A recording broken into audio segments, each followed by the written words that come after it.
So with that, I'd like to turn this over to Simon Ford. Thank you. Thanks, Ted. Well, I mean, the very first time I was exposed to PV on the net, as it was back in the time, PVNet now, was when I went in. My mom dragged me along to how to use the internet class. And I think it was for, it was either for the elderly or for adults. And she's like, you got to, if I was interested, and she had me go over there. I remember writing on a scrap of paper like yahoo.com, that's the search engine. If you want to look anything up, you look over that. I had a little put in my pocket, try to figure it out. But I kind of planted the seed about all the tech. I saw, he had the whole video editing suite in a room and whole banks of computers all set up. And back in the day, it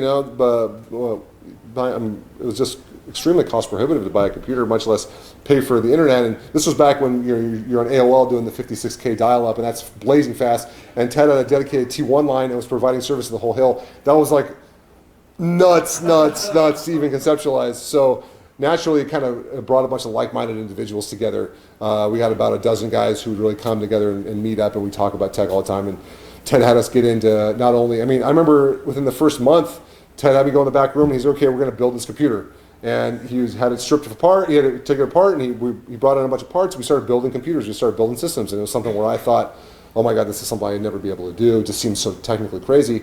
Ted was able to water it down and boil it down for me, and be able to do it. It's the little things, like the thing that I think I might have talked to you about Ted before, but Ted, the one thing that always impressed me ever since I was a kid was the fact that Ted always used to love keyboard shortcuts and just blast through stuff without using the mouse. And so that impressed itself on me, and now I'm always like the keyboard shortcut master, just blasting through it, because I love just the workflow you can get going where you don't have to individually click on stuff. It drives my wife mad because I'm always tabbing through different stuff real quick. She's like, hold on, what are you doing? Look it up. But it's different now. Nowadays it's different because computers are just so ingrained in society. But back then it was kind of a mystery for us, and it was such a unique, cutting edge thing. And I went into computer science just I've always been a contrarian. I'm an Aquarius. I kind of like to do stuff different.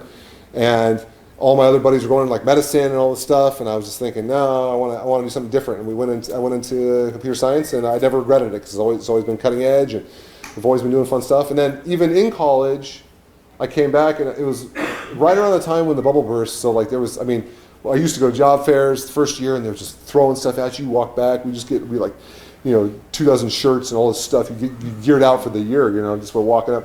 And the year after that, it was a graveyard. And I remember I did programming for Ted that took me under his wing, and I did a bunch of web programming for Ted, built up some infrastructure at PVNet, just kind of hanging out during the summer just to kind of, help me out. I've always thought of PVNet as a place where if you have an idea, if you have a desire to do something, Ted will help you make it happen here. You know what I mean? No matter what it is.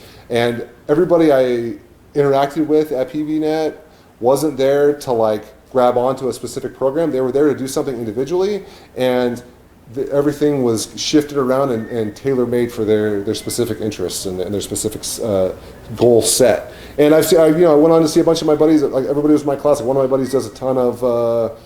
He did what is it? With Derek. Derek does he did all the Hobbit movies, all the special effects for all those. He did he just did the Spider-Man movie, I think, and all that stuff. He does all the special effects for it. That's always what he wanted to do, ever since he was in high school, and he ended up just following through with it. And mainly, in terms of getting your foot in the door, when people are asking you what kind of technology are you familiar with, Ted had the top-notch, top-of-the-line gear that was unavailable to a kid, at that time. It was unavailable to most adults at that time.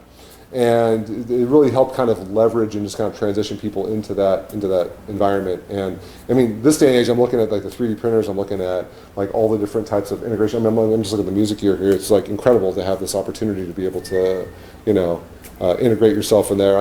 If I had more time, I'd be here. I have 2 or 3 3D printing projects I got in the back of my head right now where I'm just okay, but it just comes out of time. But thinking about high school kids who have, a lot more time on their hands, coming in here and being able to implement that, to me is it's just an incredible resource. So I've always had a lot of love for PVNet, and